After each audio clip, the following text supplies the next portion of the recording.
man's aforementioned book, he shares that while the foundation does rely on their algorithm to aid in the funding process, decisions aren't based on arithmetic alone. However, those organizations whose mission-related goals are easily measured will be more useful to Robin Hood than those that don't. Thus, organizations are incentivized to create goals that fit within the metrics. By translating these goods and services into dollar amounts, Robin Hood seems to be suggesting that the only important outcomes are economic ones. Bloomberg, May 13, 2014, reported the May Gala focused on building a bridge from poverty to possibility, with appearances from celebrities, political figures, and New York's elite. It's easy to see why Robin Hood brings in such copious amounts of donations. After examining the background and operations of Robin Hood, the assistance it provides to its grantees and deriving implications, we see the foundation acts similar to its namesake tale, from borrowing from those who can afford it to help those who cannot.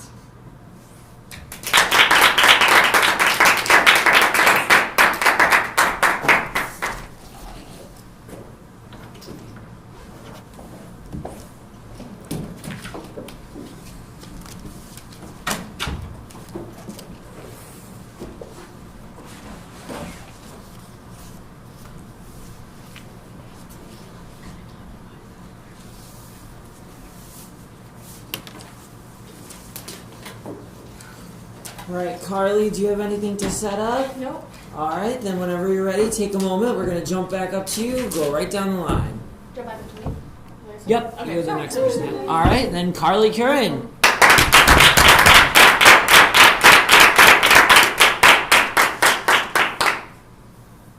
In most American homes, school nights are quiet and predictable. So when Jennifer received a late-night phone call about her daughter, Jasmine, she wasn't sure if she should ground her daughter, sue Instagram, or call the police. The Atlantic of October 14th, 2014 explains, that night, Jennifer received dozens of phone calls and texts warning her that her 15-year-old daughter's naked photographs were online. It looked like a porn site, she told the Atlantic. Shot after shot of Jasmine and other naked girls. The next day, Deputy Sheriff Major Lowe began investigating over 100 nude photographs of local girls. Every time one teenager claimed another might have a naked photo, he confiscated the phone as evidence. In 2 days, he had tubs overflowing with cell phones and was praised in local papers for busting a major sexting ring. Sexting is defined as sending sexually explicit messages via phone or other social media. And according to new research in the January 2014 Journal of American Pediatrics, for teens today, sexting plays a key role in sexual development, mental health, and social maturity. Some scholars argue that this is simply the new normal. A modern, you show me yours and I'll show you mine. But as the first longitudinal studies on sexting become available, the impacts on public health and the legal sphere are called into question. Today, we will explore teen sexting by first examining teen sexting behaviors, second, motivations, and finally, the implications of using phones in a way Alexander Graham Bell could have never imagined. To borrow a bit from Salt and Pepper, let's talk about sext, baby. We'll examine this phenomenon by first seeing what young people are up to, and second, diving into the differences between sharing and receiving sexts. Initially, this boom in sexting is mostly about opportunity. According to a September 2014 study in the Journal of American Pediatrics, 93% of 12 to 13-year-olds have access to the internet, and 68% own a cell phone. Young people riddled with raging hormones have devices that allow them to investigate these feelings at any time. And how do they investigate these feelings? The study explains the most common form is language, with an average of 17% of adolescents and teenagers sending explicit texts, only 5% sending texts and photos. It is worth noting that because peer-reviewed studies take time to complete, no substantial analysis has been done with Snapchat, explains NBC News of October 6, 2014. If you're not familiar, Snapchat allows you to send a text or image that disappears after 10 seconds. It's fitting Snapchat's logo is a ghost, as it makes sexting so easy, it's scary. Second, young people treat sending and receiving texts very differently. A study from the University of Southern California, published on June 25th, 2014, found that 20% of students reported receiving a sext, but only 5% reported sending one. So either a few folks are doing a lot of work, or the young people surveyed aren't being honest. Every major sexting study admits the numbers are woefully underreported, because no teenager wants to admit sending explicit messages. This reveals an interesting dichotomy in sexual behavior. According to the aforementioned September pediatric study, those who admit sending sexts engage in earlier physical encounters than those who claim to only receive them.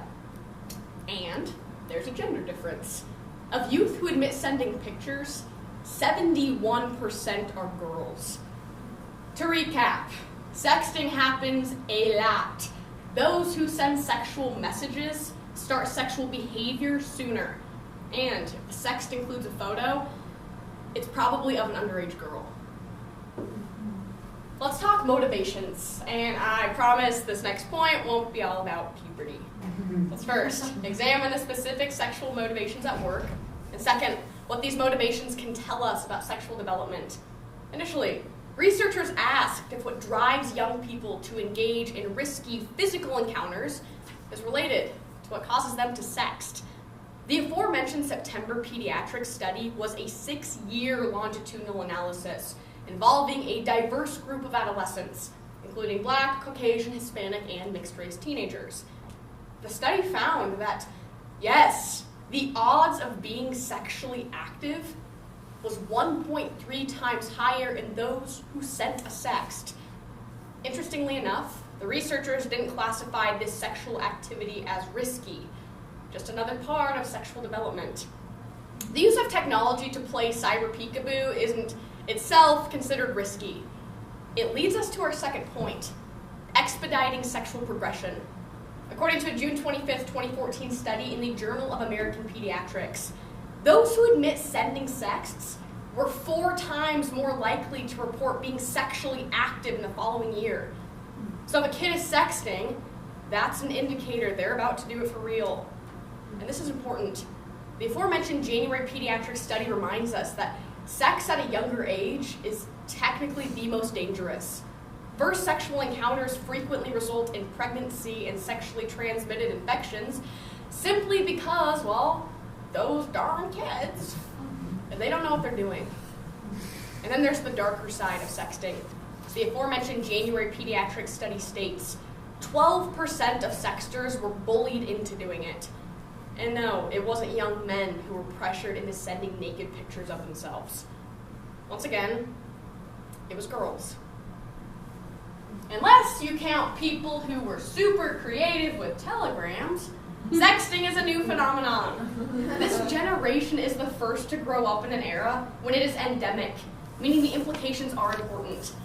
First, on a legal level, law enforcement is freaking out. Here's an example. According to the Washington Post of July 16, 2014, a 17-year-old boy in Virginia sent a sexual video to his 15-year-old girlfriend. He was charged with manufacturing and distributing child pornography and was court-mandated to be photographed with an erection to prove it was him. While that court order has been thankfully rescinded, teens in New Jersey, Florida, Illinois, and Michigan have been tried and convicted for sexting. The aforementioned NBC News reports that 19 states have sexting laws, but they aren't consistent. The FBI reminds us that there is no distinct line between what is legally sanctioned sexual exploration and underage exploitation on a federal level. What I'm saying is, the congressional subcommittee that will investigate new sexting laws is going to be super entertaining. Second, sexting research forces us to reconsider how we define safe sex. According to WebMD, updated in 2015, safe sex is defined as taking steps before and after sex to make sure you're prevented from harm. This includes physical safety like disease and injury prevention, but also emotional safety, like feeling safe with your partner. Sexting starts out as this fun way to explore, but when photos are leaked, teens are overcome with shame, which sparks alarming behavior. CNN of January 2nd, 2015 told the story of 13-year-old Hope Witzel. She sexted her boyfriend, he leaked the photo, and when students started calling her names like slut and whore, she killed herself. Hope is not an isolated incident. She is one in a wave of teen suicides, most brought about by public shaming or bullying. While sexting may be considered developmentally normal, where it falls on the spectrum of truly safe sex, demands further research.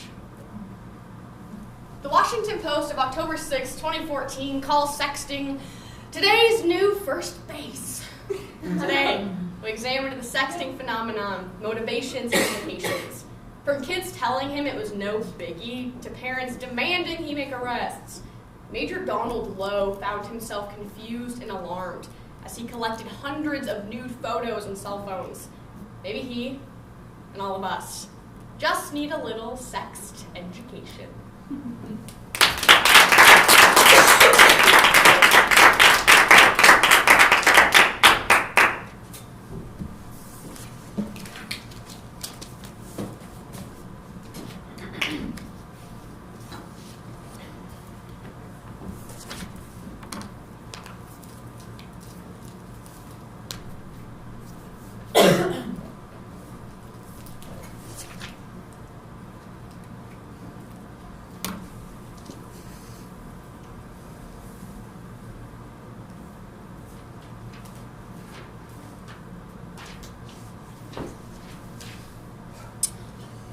All right, and Katie Zaleski, do you have anything to set up? No. All right, well then we will keep going. Katie Zaleski.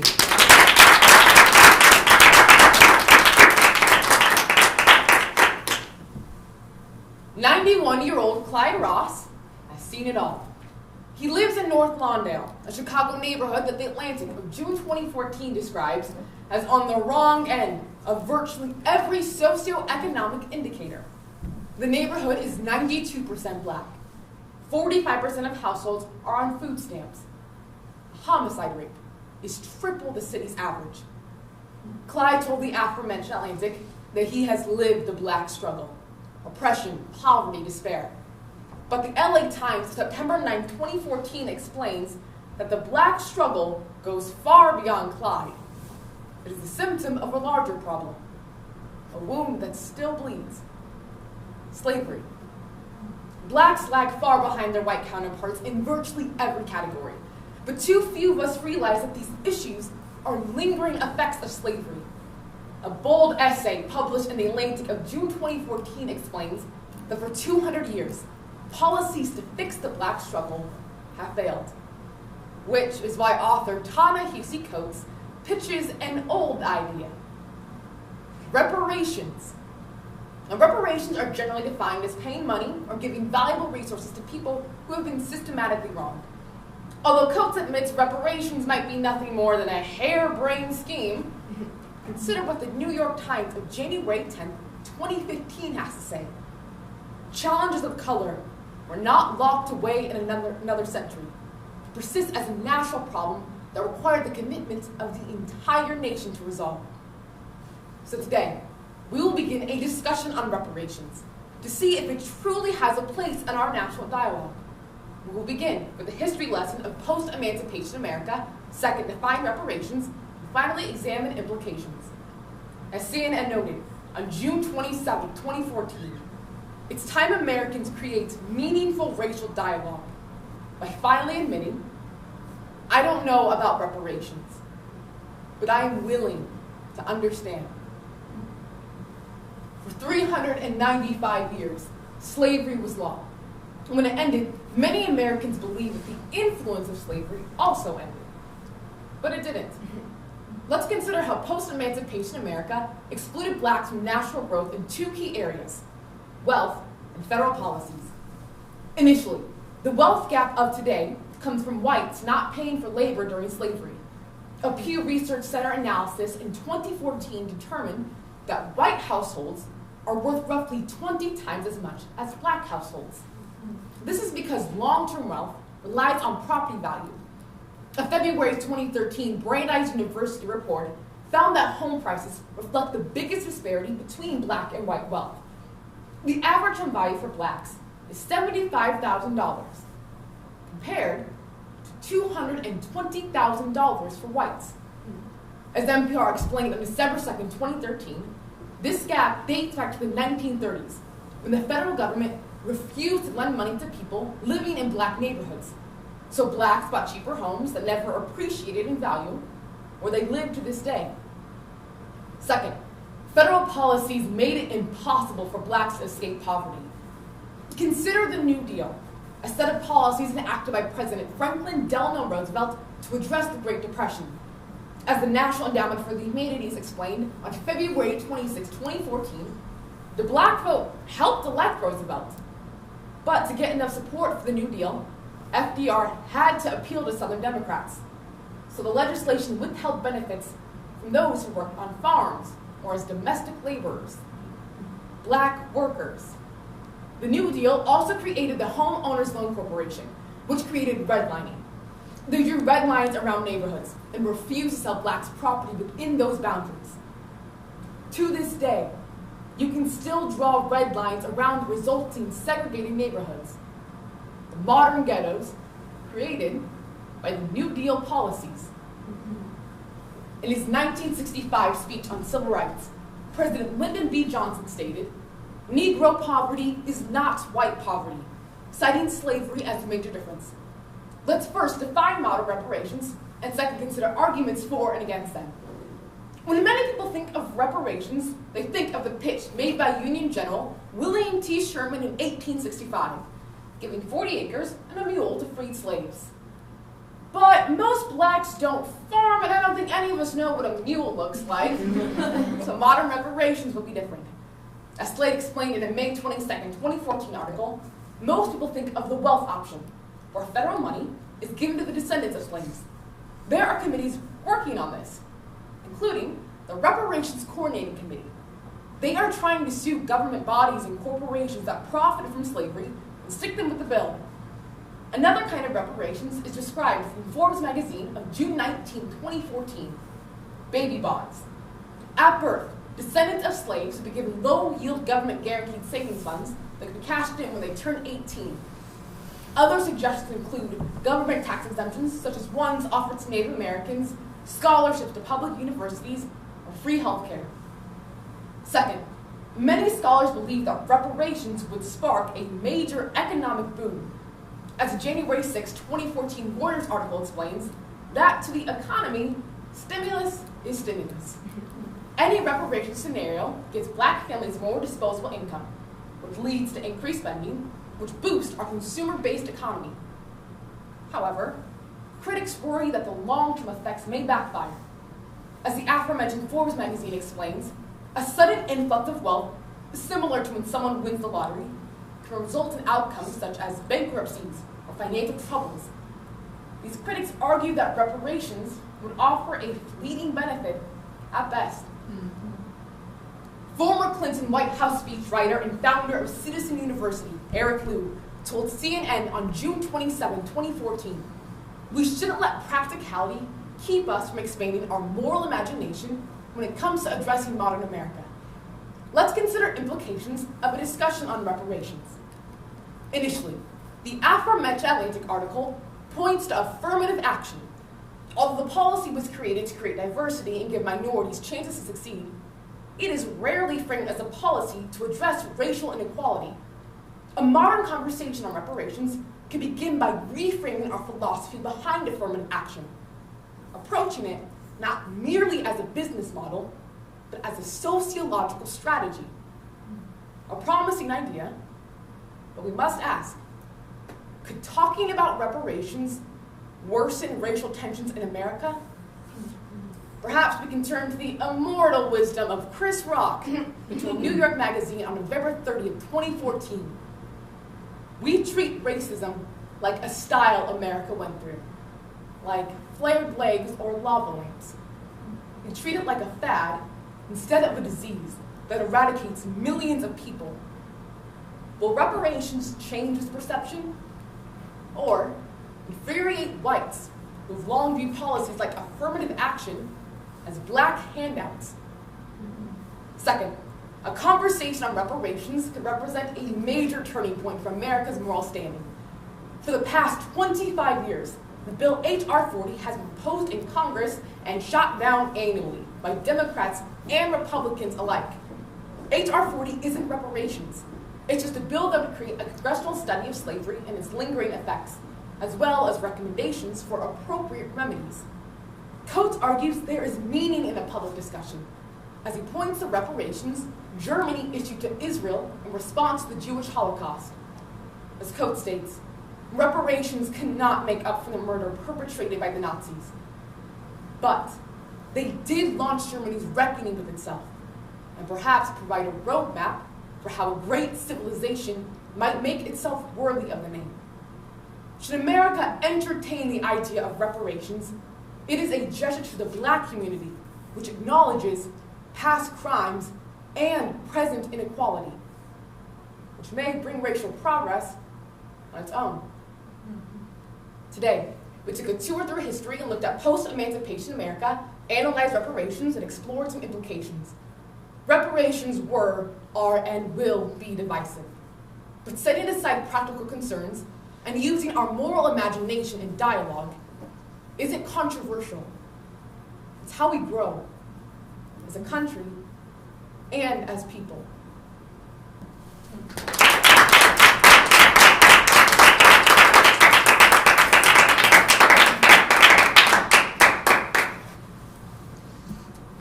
Cassidy, do you have anything to set up? I do. Sure, if you want to go ahead and get started on that.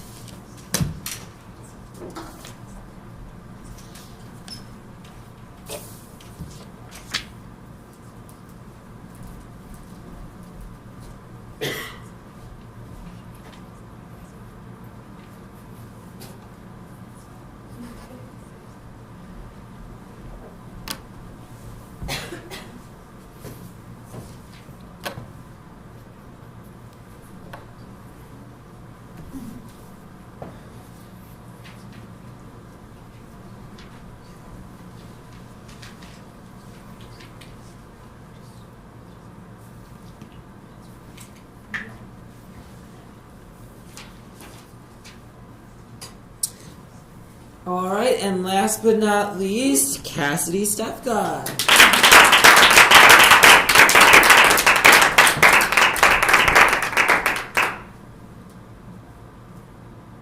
This is slime mold. The Guardian, February 18th, 2014, explains that Japanese biophysicist Toshiyuki Nakagaki placed several pieces of oat flakes around a large petri dish and allowed Physarum polycephalum, or slime mold, to explore the area. As Nakagaki expected, the slime mold expanded, and after just 26 hours, it had formed strong connections between each of the oat flakes. But here's the twist. The center oat flake represented Tokyo, and the oat flakes around the outside represented suburban towns. Slime mold had recreated and proved the efficiency of Tokyo's railway system. While mostly found on forest floors, slime mold has found a new home in laboratories across the world, as researchers are finding that it has real-world implications. For the next 9 minutes, forget everything about old crusty bread, because that isn't like any old mold. It's a smart mold. Gigium, April 4th, 2014, explains that its one goal in nature is to expand into a network of tubes to find the fastest, most efficient route to food. Because slime mold is breaking the mold, and not only putting human engineering to the test, but in some cases surpassing engineering feats, we must explore this organism further.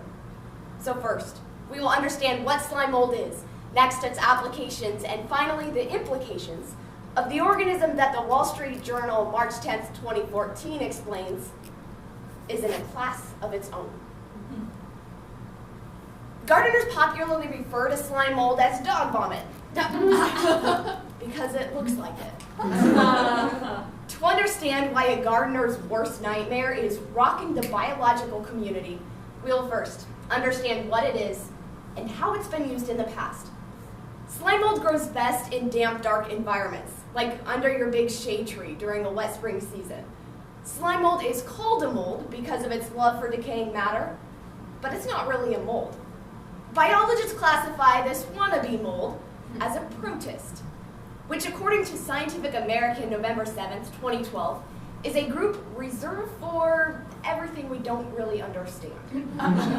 The entire structure is one cell, but with multiple nuclei, and without a brain or nervous system, which is why it's fascinating that slime mold has a memory.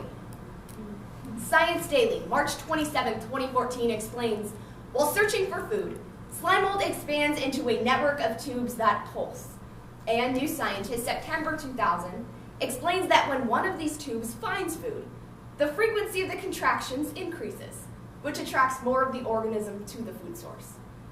Next, Nakagaki was manipulating slime mold's primitive intelligence as early as 2000.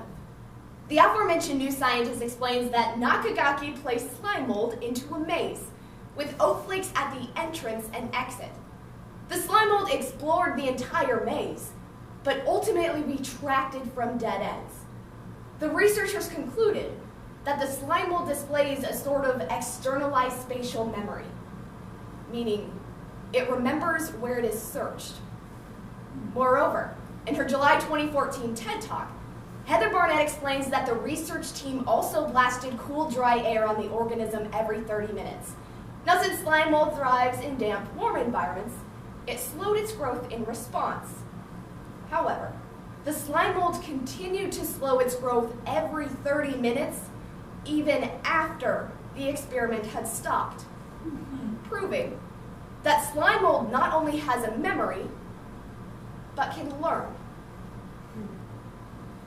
Not all gardeners consider slime mold a nuisance. For instance, in Mexico, it's a delicacy to some people. They scrape its tender bodies off of trees and rocks and scramble it up like eggs. Next, slime mold's applications, transportation, and technology.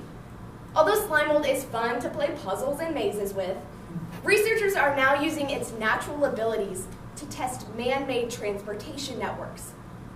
According to the aforementioned Guardian, a global team of researchers led by the University of West England's Andrew Adamatsky compared the slime mold's route on a 3D map to transportation networks in 14 different countries. Belgium, China, and Canada got slime mold's seal of approval, while highways and railway systems in the United States and Africa proved to be least efficient. Researchers are now also using salt and light, two things that repel slime mold, to help researchers understand rush hours, mountains, and lakes to build future transport networks. Next, slime mold, the biological computer. Wired, June 2013, explains that slime mold's tubes have the ability to absorb and transport the flow of electricity. Adamatsky and his team are now using slime mold in place of wiring in computers. They're hoping that this could be a cheaper, greener way to build computer circuits. Moreover, since slime mold's tubes have the ability to regulate the flow of electricity, they have the potential to perform logic circuitry. In essence, that brainless organism might become the computer. Mm-hmm. Slime mold also has the ability to self-grow and self-repair, and that's something never before seen in computers. In 2011, a group of researchers from around the world each brought their own strain of slime mold to race each other. I guess even scientists get bored. The race, now an annual event, allows researchers to crowdsource their information, according to the Boston Globe, March 10, 2014. Cheating is kind of allowed in this race, as this year's grand prize winner was a Dutch team who added steroids, or protein, to their slime mold. Next, slime mold's implications. Reframing technology and sustainability. First, we perceive technology to be man-made machines, but as slime mold proves, nature has machines that outperform us. In her 2005 TED Talk, Janine Benyus advocates that if humans have a problem, the first question we should ask is, how would nature solve it?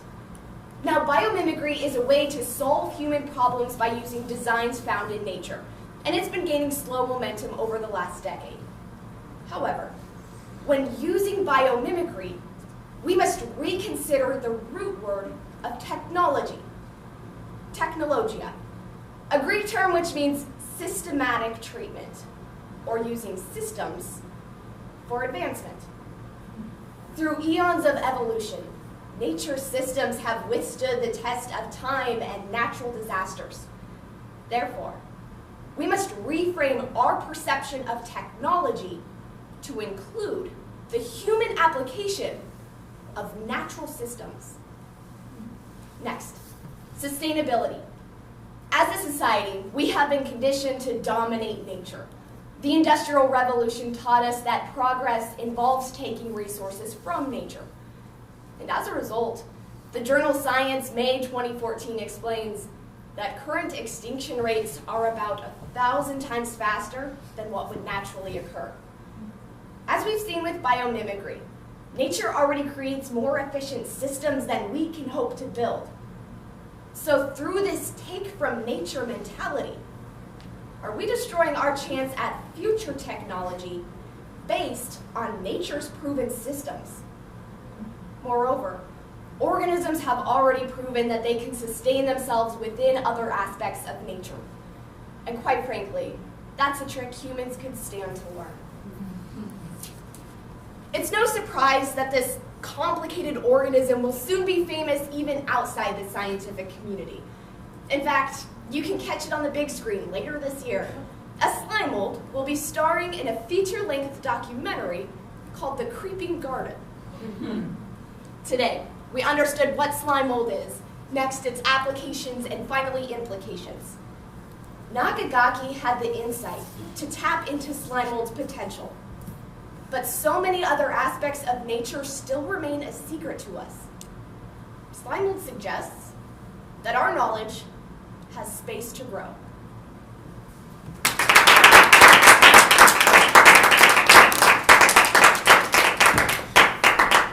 All right, once again, congrats to all the finalists, and thank you for our audience members for joining us for this hour and a half. Good luck with posting. Posting's already done. Good luck with results. Have a good weekend, guys.